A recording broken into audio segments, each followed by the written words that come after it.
కాశీ క్షేత్ర నివాసం చ కాలభైరవ ప్రయాగే మాధవం ఏకబిల్వం శివాగరం. కాశీ క్షేత్రంలో ఆఖరికి రాయైనా కూడా శివస్వరూపమే అని మనం భావన చేస్తుంది.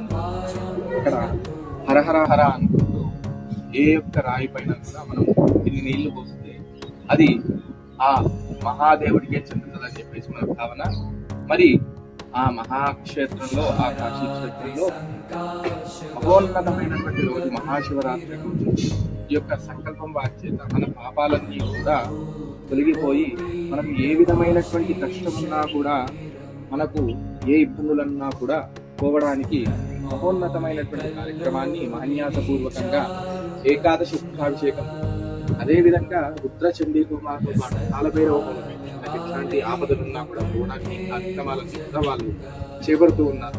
కావున మనమందరం కూడా ఆ యొక్క కార్యక్రమంలో మనమందరం కూడా పంచుకొని ఆ యొక్క రిజిస్టర్ చేసుకొని మరి మనము పునీతులమవుదాము.